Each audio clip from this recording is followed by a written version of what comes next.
Halo, assalamualaikum. Kembali lagi di segmen kesukaan netizen, yaitu bahas makul Big Data. Seperti biasa, saya Azka bersama rekan saya yaitu Nova Komaria dan juga Siti Amalia. Kali ini kami bertiga akan memaparkan analisis data ekonomi Indonesia dari sudut pandang money supply atau M0 dan bagaimana hal itu memengaruhi pertumbuhan ekonomi di Indonesia berdasarkan pernyataan Menteri Keuangan di Rapimnas Kadin di tahun 2025. Di sini kita akan melihat perkembangan ekonomi dari 3 periode pemerintahan, yaitu yang pertama di zaman Bapak SBY di tahun 2004 sampai 2014, terus yang kedua ada di zaman Bapak Jokowi di tahun 2014 sampai 2024, dan yang terakhir untuk saat ini di era Bapak Prabowo. Nah, dengan fokus pada relasi antara M0 dan pertumbuhan ekonomi, sebelum kita bahas soal bagaimana perkembangan ekonomi dari 3 periode tersebut, kita akan cari tahu dulu apa itu M0. Jadi M0 atau base money itu pada dasarnya adalah uang beredar yang diciptakan oleh otoritas moneter, yaitu Bank Indonesia, di mana ini meliputi uang kertas dan juga uang logam di luar bank plus cadangan bank di Bank Indonesia. M0 juga dikenal sebagai monetary base, dan meningkatnya M0 itu sering sekali dikaitkan atau diartikan sebagai bertambahnya likuiditas di perekonomian. Ketika M0 naik, maka yang pertama kredit perbankan itu bisa meningkat, terus yang kedua konsumsi dan investasi itu bisa bertambah, terus yang ketiga adalah aktivitas ekonomi yang naik. Jadi data historis menunjukkan bahwa nilai M0 Indonesia itu terus meningkat secara umum sejak tahun 1983 hingga Oktober di tahun 2025. Hal itu bahkan sudah mencapai 1.108.889 triliun rupiah pada Oktober tahun 2025, yang merupakan level tertinggi sepanjang sejarah. Nah, untuk selanjutnya saya akan serahkan ke rekan saya yang berikutnya untuk membahas perkembangan ekonomi yang terliput di 3 pemerintahan tersebut. Saya serahkan ke mereka.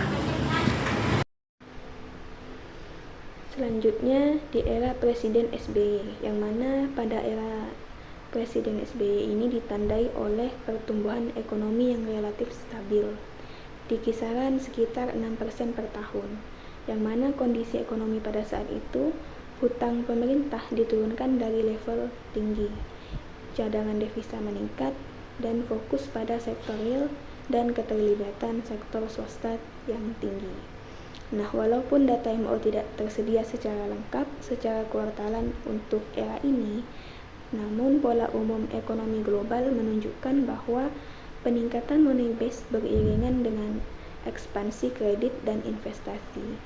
Bank Indonesia juga sebagai otoritas moneter tetap menjalankan monetary policy yang relatif stabil selama periode itu.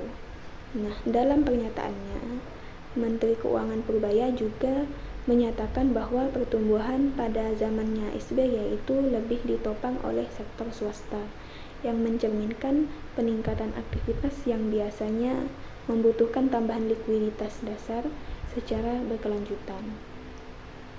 Lalu pada pemerintahan Presiden Jokowi, yang mana pada era ini terkenal dengan pembangunan infrastruktur yang besar-besaran, rata-rata pertumbuhan ekonomi di era Presiden Jokowi ini menurut Menteri Keuangan adalah sekitar 5%, yang mana kebijakan dan ekonomi pada zamannya Jokowi ini infrastruktur ini sangat digenjot, dan pemerintahan mengalami peran besar sebagai engine utama perekonomian.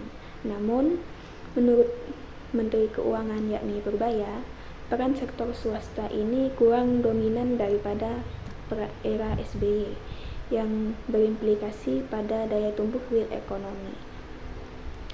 Dan data dari Bank Indonesia menunjukkan tren kenaikan MO ini terus berlangsung meskipun ada variasi musiman dan kebijakan moneter. Nah, pada periode 2023 dan 2024, MO itu sempat stagnan, hampir nol pertumbuhan, sebelum naik kembali pada tahun 2025. Nah, ini menandakan bahwa kenaikan base money di era Presiden Jokowi ini belum sepenuhnya diterjemahkan ke pertumbuhan real akibat fokus kuat pada belanja infrastruktur yang seringkali membutuhkan funding fiskal, bukan hanya langsung mendorong permintaan real dalam sektor swasta. Nah, jika MO meningkat tapi output ekonomi tidak jauh naik, artinya ada kemungkinan likuiditas ini tidak mengalir ke sektor produktif, misalnya kredit produktif ke UMKM.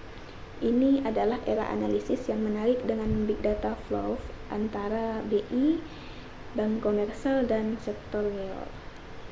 Di sini saya akan melanjutkan materi yaitu era ketiga Prabowo 2025. Meski masih awal, periode Prabowo sudah menargetkan pertumbuhan 7-8% dengan fokus pada kombinasi kekuatan pemerintah tambah sektor swasta.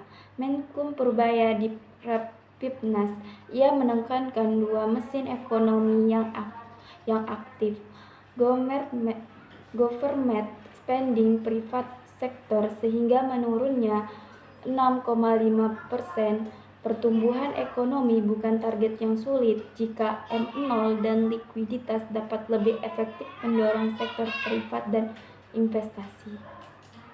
Data M0 terbaru Bank Indonesia melaporkan adjusted base money M0 tumbuh tambah 14,5% YoY per Mei 2025 mencapai IDR 1.939,1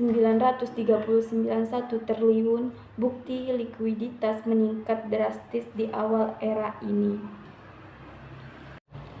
Yang kelima, analisis perbandingan era SBY 2024 sampai 2014. Pertumbuhan ekonomi lebih tinggi 6%, sektor privat kuat, likuiditas M0 berperan namun tanpa infrastruktur masif.